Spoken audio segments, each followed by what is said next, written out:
வணக்கம். இந்த பதிவில் நம்ம 7ஆம் வகுப்பு தமிழ் செய்யுளில் இருக்கக்கூடிய கேள்வி பதில்களை பார்ப்போம். எல்லாமே ஒரு வரி செய்திகளாக தான் நம்ம பார்க்க போகிறோம். எங்கள் தமிழ் பாடல் உள்ள நூல் நாமக்கல் கவிஞர் பாடல்கள். வி. ராமலிங்கனார் தமிழறிஞர், கவிஞர், விடுதலை போராட்ட வீரர் என பன்முகத்தன்மையை கொண்டிருக்கக்கூடியவர் தான். நாமக்கல் கவிஞர்னா வி. ராமலிங்கனாரை தான் அப்படி சொல்லுவோம். நாமக்கல் கவிஞர்னா வே ராமலிங்கனார். காந்திய கவிஞர்னாலும் வே ராமலிங்கனார். தேன் போன்ற மொழின்னு சொல்லப்படுவது எது? தமிழ் மொழியை தான். தமிழகத்தின் முதல் அரசவை கவிஞர் வே ராமலிங்கனார், நாமக்கல் கவிஞர். வே ராமலிங்கனாரோட நூல்கள்னா என் கதை, சங்கொலி, மலைக்கள்ளன், இதெல்லாம் ராமலிங்கனார் அவர்களுடைய நூல்கள். ஒன்றல்ல இரண்டல்ல என்ற பாடலோட ஆசிரியர் உடுமலை நாராயணகவி. முல்லைக்கு தேர் தந்து புகழ் பெற்றவர் வேல்பாரி. புலவரின் சொல்லுக்கு தலையை தர துணிந்தவன் குமணவள்ளல். நாட்டுப்புற இசையை எளிமையாக கையாண்டு கவிதைகள் எழுதியவர் உடுமலை நாராயணகவி. பகுத்தறிவு கவிராயர்னு சொல்லி உடுமலை நாராயணகவியை கூப்பிடுவோம். பகுத்தறிவு மூலம் கருத்து பரப்பியவரும் திரைப்பட பாடலாசிரியரும் உடுமலை நாராயணகவி. காட்டில் உள்ள கிழங்குகளை தோண்டி உண்பது பன்றிகள். காடுகள் முழுவதும் மலர்ந்திருக்கும் பார்த்தீங்களா, ஃபுல்லாக பூ பூத்திருக்கிறதுனா அது கார்த்திகை விளக்கு போல இருக்கும் அப்படின்னு சொல்லப்படுது. இந்த கருத்து எங்கே சொல்லியிருக்குன்னா காடுங்கிற பாடலில் சொல்லியிருக்கு. காடு என்னும் பாடல் உள்ள நூல் தேன்மலை. இந்த காடுங்கிற பாடல் தேன்மலைங்கிற நூலில் இயற்கை எழில் பகுதிங்கிற இதில் சொல்லப்பட்டிருக்கு. காடு பாடல் ஆசிரியர் சுரதா, அதாவது தேன்மலையோட நூல் ஆசிரியர் சுரதா. காடு என்ற பாடலின் பாவகை கிளிக்கண்ணி. இந்த கிளியோட மொழி போன்ற இனிய சொற்களை பேசும் பெண்ணை நோக்கி கூறுவது தான் இந்த இனிய சந்தத்தில் பாடப்படக்கூடிய இசைப்பாடல் வகை கிளிக்கண்ணி. சுரதாவோட இயற்பெயர் ராசகோபாலன். சுரதா என்பதன் பெயர் காரணம் பாரதாசன் மீது உள்ள அன்புனாலையும் அவர் மீது கொண்ட பற்றுனாலையும் தன்னோட பெயரை சுப்புரத்தின தாசம்னு என மாற்றி கொண்டார். சுப்புரத்தின தாசன்னு மாற்றிக்கிட்டார். அந்த சுப்புரத்தின தாசனோட சுருக்கமான பெயர் தான் சுரதா. இவரை ஓமை கவிஞர் அப்படின்னு சொல்லுவோம். ஓமை கவிஞர் சுரதா. சுரதாவோட நூல்கள்னு பார்த்தோம்னா அமுதும் தேனும், துறைமுகம், தேன்மலை.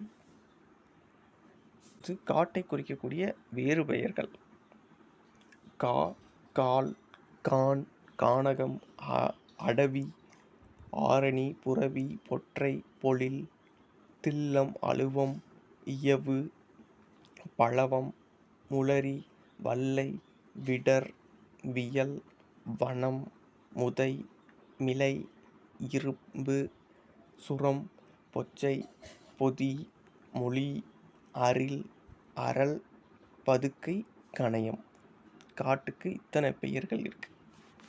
கொங்குதேர் வாழ்க்கைங்கிற சிறந்த தமிழ் கவிதையின் தொகுப்பு ஆசிரியர் ராஜமார்த்தாண்டன். கொல்லிப்பாவை என்ற சிற்றிதழை நடத்தியவர் ராஜமார்த்தாண்டன். அப்படியே நிற்கட்டும் அந்த மரம் என்ற பாடலை இயற்றியவரும் ராஜமார்த்தாண்டன். புலி தங்கிய குகை என்ற பாடலோட ஆசிரியர் காவற்பெண்டு. காவற்பெண்டுங்கிற பெண் சங்ககால பெண்பார் புலவர். சிற்றில் நூற்றன் பற்றி நின்மகன்கிற வரியில் ஆரம்பித்து தோன்றுவன் மாதோ போர்க்கள தானே என்ற வரிகளை எழுதினவங்க தான் காவற்பெண்டு. கோப்பெரு நற்கிளியின் செவிலித்தாய் தான் காவற்பெண்டு. புறநானூற்றில் காவற்பெண்டு பாடிய பாடல் ஒன்று தான். அதுவும் இந்த சிற்றில் நூற்றுன் பற்றி நின்மகன்கிற பாடல் தான். இது புறநானூற்று பாடல், 86வது பாடல். பண்டைய மக்களின் வாழ்க்கை முறை, நாகரிகம், பண்பாடு, வீரம் முதலியவற்றை வெளிப்படுத்தும் நூல் தான் புறநானூறு. சுத்தவீர சூரன் கட்டபொம்ம துரைங்கிற வரியை தொடங்கி வாக்கருள் செய்வாளே சக்க தேவி. இந்த பாடல் எழுதினது வானமாமலை. கட்டபொம்மன் கதை பாடல்கள், அதாவது பாஞ்சை தொகுத்தவர் வானமாமலை. பாஞ்சை வளம் என்னும் பாடல் இடம்பெற்றுள்ள நூல் வீரபாண்டிய கட்டபொம்மு கதை பாடல். பாஞ்சாலங்குறிச்சிக்கு அருள்வாக்கு தருபவள் சக்கமாதேவி. கலங்கரை விளக்கம் பாடலை எழுதியவர் கடியலூர் உருத்திரங்கண்ணனார். கடியலூரில் பிறந்தவர் தான் கடியலூர் உருத்திரங்கண்ணனார். இவரும் சங்ககால புலவர். பெரும்பானாற்று படையும் பட்டினப்பாளையும் இயற்றியவர் கடியலூர் உருத்திரங்கண்ணனார். பெரும்பானாற்று படையின் படைத்தலைவன் தொண்டைமான் இளந்தரையர். பரிசு பெற்ற புலவர் பாணர் போன்றோர் அந்த வள்ளலிடம் பரிசு பெற பிறருக்கு வழிகாட்டுவது அமைகிறது தான் ஆற்றுப்படை இலக்கியம். 10 பாட்டு நூல்கள்: திருமுரு ஆற்றுப்படை, பொருநர் ஆற்றுப்படை, பெரும்பான ஆற்றுப்படை, சிறுபான ஆற்றுப்படை, முல்லைப்பாட்டு, மதுரைக்காஞ்சி, நெடுநெல்வாடை, குறிஞ்சிப்பாட்டு, பட்டினப்பாலை, மலைப்படுகடாம் இவைதான். அடுத்து உலகு கிளந்தன்ன உருகெழு வங்கம்ங்கிற தொடங்கி மாட ஒள் எரி மாறுங்கு அறிந்து ஒய்ய.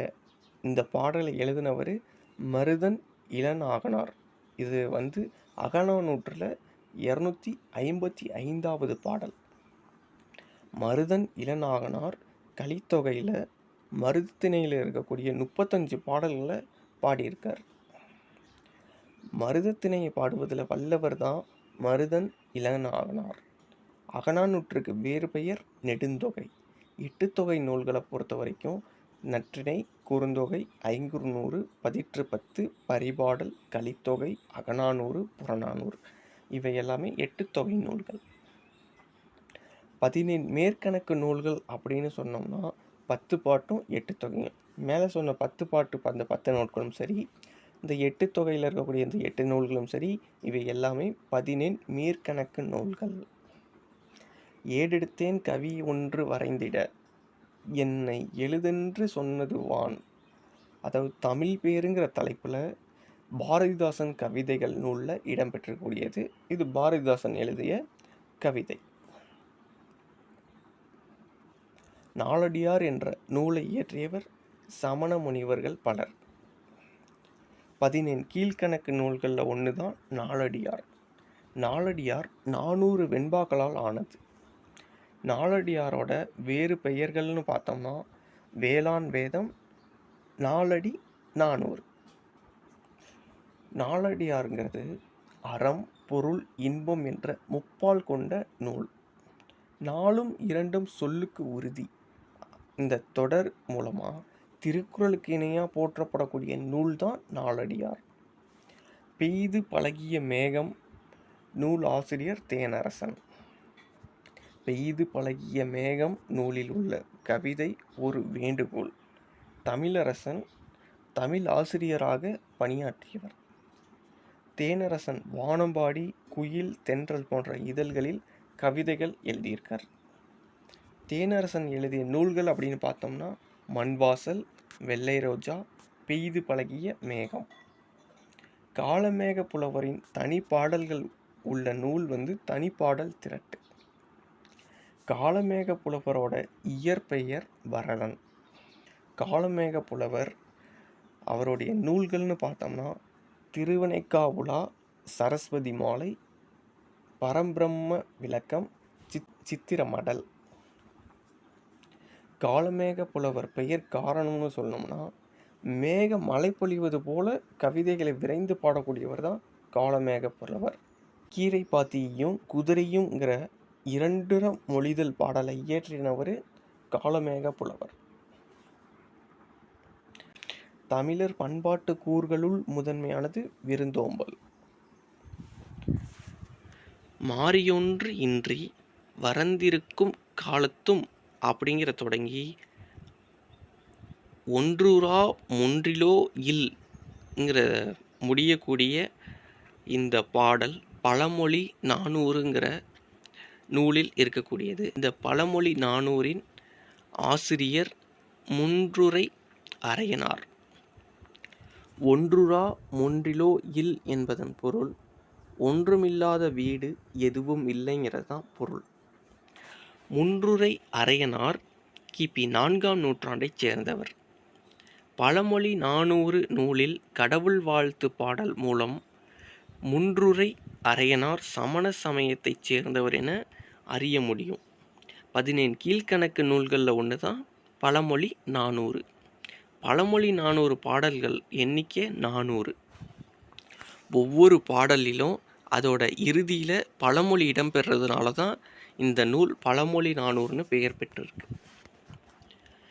வயலும் வாழ்வும் என்ற நாட்டுப்புற பாடலை தொகுத்தவர் கி.வா. ஜெகநாதன். உழைக்கும் மக்கள் களைப்பு தெரியாமல் இருப்பதற்காக பாடப்படும் பாடல் நாட்டுப்புற பாடல். கி.வா. ஜெகநாதன் அவர்களோட நாட்டுப்புற பாடல்களோட தொகுப்பு தான் மலை அருவி. அணை கட்டி போரடிக்கும் அழகான இடம் தென்மதுரை. நாட்டுப்புற இலக்கியத்திற்கு வேறு பெயர் வாய்மொழி இலக்கியம். வையகம் தகலியா வார்க்கடலே நெய்யாகங்கிற தொடங்கி இடராளி நீங்குகவே என்றுங்கிற சொன்னவர் பொய்கை ஆழ்வார். அன்பே தகலியா ஆர்வமே நெய்யாகங்கிற தொடங்கி நாணத்தமிழ் புரிந்த நான் அப்படின்னு சொன்னவர் பூதத்தாழ்வார். இது 2ஆம் திருவந்தாதியில், அதாவது 4000 திவ்ய பிரபந்தத்தில் 2ஆம் திருவந்தாதியில் முதல் பாடலாக அன்பே தகலியா ஆர்வமே நெய்யாகங்கிற தொடங்கக்கூடிய பாடல் இருக்குது. பொய்கை ஆழ்வார் பிறந்த ஊர் அப்படின்னு பார்த்தோம்னா காஞ்சிபுரம் பக்கத்தில் திருவெக்கா என்னும் ஊரில் தான் அவர் பிறந்தார். 4000 திவ்ய பிரபந்தத்தில் உள்ள முதல் திருவந்தாதி பாடியவர் பொய்கை ஆழ்வார்.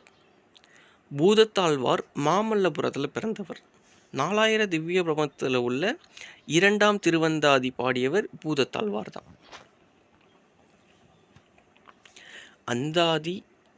அந்தாதிங்கிறது அந்தம் ப்ளஸ் ஆதி. அந்தம்னா முடிவு, ஆதினா தொடக்கம். ஒரு பாடலில் இறுதி எழுத்தோ அசையோ சொல்லோ அடுத்து வரும் பாடலுக்கு முதலாக வரணும், அதுதான் அந்தாதி. அந்தாதிங்கிறது சிற்றிலக்கிய வகை. திருமாலை போற்றி பாடியவர்கள் 12 ஆழ்வார்கள். 12 ஆழ்வார்கள் பாடிய தொகுப்பு தான் 4000 திவ்ய பிரபந்தம். 4000 திவ்ய பிரபந்தத்தை தொகுத்தவர் நாதமுனி. 12 ஆழ்வார்களில் பொய்கை ஆழ்வார், பூதத்தாழ்வார், பேயாழ்வார் ஆகிய மூவரும் தான் முதல் ஆழ்வார்கள்னு சொல்லப்படுது. அறநெறிச்சாரம் 225 பாடல்களை கொண்டது. அறநெறிச்சாரம் நூல் ஆசிரியர் முனைப்பாடியார். திரு முனைப்பாடி என்னும் ஊரைச் சேர்ந்தவர் தான் முனைப்பாடியார். முனைப்பாடியார் சமண புலவர். முனைப்பாடியார் 13ஆம் நூற்றாண்டைச் சேர்ந்தவர். இன்சொல்ங்கிறது விளைநிலம், வன்சொல்ங்கிறது கலை, உண்மை பேசுதல்ங்கிறது எரு, அன்புங்கிறது நீர். இவைகள்லாம் மேற்கொண்டாதான் அறம் கதிர் பெறலாம்னு முனைப்பாடியார் அவரோட பாடலில் கூறியிருக்கார். கண்ணதாசனோட இயற்பெயர் முத்தையா.